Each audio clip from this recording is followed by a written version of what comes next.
중국발 위험 선호, 원달러 환율 대폭락. 무슨 말일까요? 일단 이거부터 먼저 보시죠. 지금 원달러 환율이 무려 말입니다. 21.50 원이 빠졌어요. 달러당. 그래서 1317원을 기록하고 있습니다. 와, 충격적이죠. 저는 이것을 보면서요, 대한민국의 경제가 이렇게 좋나 이런 생각도 하게 됩니다. 무슨 얘기냐고요? 환율이 강해진다는 것, 그 나라 경제가 좋다는 이야기잖아요. 그 나라 경제가 좋아지면 화폐가 강세를 띠거든요. 지금 1317원까지 떨어졌다는 것은 우리나라 경제가 좋다는 뜻으로 해석해도 무방하거든요. 그런데 사실 그렇지 않잖아요. 우리 경제가 내수가 골로 간다고 이야기할 정도로 내수는 침체입니다. 게다가 수출은 좋지만 앞으로 좋지 않을 거라는 그런 징후들이 많이 나타납니다. 그런데도 말입니다. 원달러 환율이 1317원까지 21.5원이 떨어졌다는 것은요, 다른 변수가 있다는 뜻이에요. 다른 변수. 우리 시장이 잘 나가서 원화가 강세가 되는 것이 아니라 다른 변수 때문에 원화가 강세가 됐다는 뜻입니다. 무슨 변수일까요? 일반적으로는 위안화 변수입니다. 지금 위안화가 보시면 9월 26일이에요. 달러당 7.0111 위안이에요. 포치라고 하죠. 달러당 7위안. 7위안도 한때 깨졌습니다. 이야, 이게 무슨 일일까요? 위안화 강세가 장난 아니라는 뜻이잖아요. 위안화가 강세가 되면 원화는요, 자동적으로 강세가 됩니다. 왜? 프록시 커런시라고 이야기하니까. 대리통화라고 이야기하니까. 위안화 따라서 원화도 움직이니까. 대한민국의 경제 비중이 중국에 많이 의존하고 있기 때문에 위안화가 변하면 당연히 원화도 변합니다. 그런 상황에서 보면 위안화 강세 진짜 대단하죠. 그런데 여러분, 중국이 사실상 돈을 풀었잖아요. 여러분도 아시는 것처럼 중국은 지급 준비율을 0.5%포인트 낮춰서 9.5%로 낮췄습니다. 무려 1조 위안, 우리 돈으로 190조 원을 공급을 했습니다. 어디 이것뿐입니까? MLF라고 해서 중기 유동성 지원 창구를 통해서도 1000억 위안, 우리 돈으로 57조 원을 또 공급을 했습니다. 앞으로도 말입니다. LPR이라고 해서 중국의 사실상 기준금리 이것도 내린다고 했거든요. 1년 만기 LPR도 내리고요. 5년 만기 LPR도 내리고요.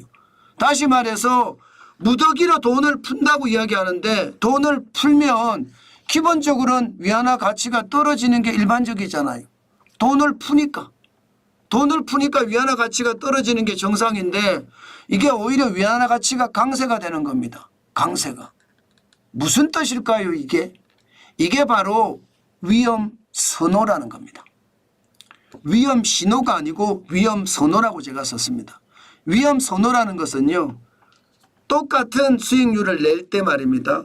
그냥 평시 수익률하고 위험 시기의 수익률하고 똑같은 수익률을 낼 때 많은 사람들은 위험한 곳에 더 투자를 많이 한다는 거예요. 지금 중국이 위험하다 하는데 돈을 워낙 많이 푸니까 중국에 가면 먹을 것이 있어. 그렇게 생각하면서 달러를 위안화로 바꾸는 겁니다. 중국에 투자하고자. 달러를 위안화하고 바꾸면 어떻게 되겠습니까? 달러를 많이 바꾸자 위안화로. 이렇게 되면 더 많은 달러를 줘봐 이렇게 되는 거잖아요. 더 많은 달러를 주면 위안화 줄게. 그러면 위안화가 강세가 이루어지는 겁니다. 쉽게 말하면 위험 선호 어떤 지표 때문에 실질적으로 위안화가 강세를 유지하고 있고요. 또한 원화도 강세를 같이 유지하고 있습니다. 여기에다가 더해져서 말입니다. 달러 약세까지 겹쳤습니다. 달러 약세까지. 달러 약세가 100.53입니다. 굉장히 많이 떨어졌죠. 달러 인덱스가. 예, 100.55였는데 지금 100.53이니까 거의 연중 최저치입니다. 연중 최저치까지 달러가 약세가 됐습니다. 왜? 달러가 약세가 된 것은 당연히 미국이 기준금리를 0.5%포인트 비컷을 했으니까 그만큼 떨어진 겁니다. 물론 유럽도 0.6%포인트 금리를 내렸지만 미국의 0.5%포인트 금리를 내린 것이 더 약세로 이끌었다는 뜻이에요. 결국은요, 우리는 가만히 있는데, 예, 중국이 돈을 풀무로 해서 많은 사람들이 위험을 선호하면서 위안화를 찾게 돼서 위안화가 강세, 여기에 달러가 예상보다 약세가 되면서, 예, 달러 대비 위안화가 강세, 그 강세는요, 우리 환율에다가 그대로 이어졌다고 생각을 하시면 됩니다. 지금 NDF라고 해서요, 여기에 차액거래 선물한 시장에서 1317원까지 떨어졌다는 것은 그만큼 말입니다. 우리의 어떤 경제가 좋아진 요소보다 중국에 대한 위험 선호가 더 강해져서 달러가 약해져서 그래서 결국은 위안화 강세에 원화 강세가 이어졌다. 이렇게 생각하면 틀리지 않습니다. 물론 앞으로 시장이라는 게 더 많이 변수가 있겠지요. 지금 형태대로라면요. 원화의 강세는 앞으로 더 이어질 가능성이 큽니다. 달러 인덱스가 연중 최저치까지 떨어진 상황에서 위험 선호가 더 커진다? 더 커진다면 아마도 말입니다. 원화의 강세는 더 이어질 겁니다. 그러면 원달러 환율은 더 떨어진다는 뜻이에요. 지금 시장에서 계속 말입니다. 원화가 강세를 이루겠다는 이야기는 계속 나오고 있죠. 게다가 미국은 앞으로 금리를 계속 내릴 겁니다. 달러 약세는 계속 진척이 된다는 뜻이에요. 유럽도 금리를 내릴 가능성이 크지만 미국이 더 빨리 내릴 가능성이 더 크거든요. 그런 것을 감안을 해보면 원달러 환율은 뭐 정부는 수출 때문에 1,300원, 1,330원 지키고자 할 거예요. 그렇지만 그렇게 지키고자 하는 게 쉽지 않을 거라는 거. 결국은 시장 원리 때문에 시장을 통해서 움직일 건데 지금 현재로 봐서는요. 1,320원도 이제 깨졌습니다. 1,320원도 깨졌는데 오늘 우리 시장에서 어떻게 반응을 할지 봐야 되겠지만 중요한 것은 원화의 강세가 앞으로 이어질 거라는 것 우리는 한 번쯤 생각하고 시장을 봐야 됩니다. 문제는 원화의 강세가 됐을 때 우리 수출이 문제거든요. 여러분 아시는 것처럼 내수는 지금 굉장히 어려운 상황이잖아요. 수출이 그나마 우리 경제를 떠받치고 있는데 이게 환율이 자꾸 내려가면 수출마저도 어려워지거든요. 이게 문제입니다. 저는 이것을 가장 경계합니다.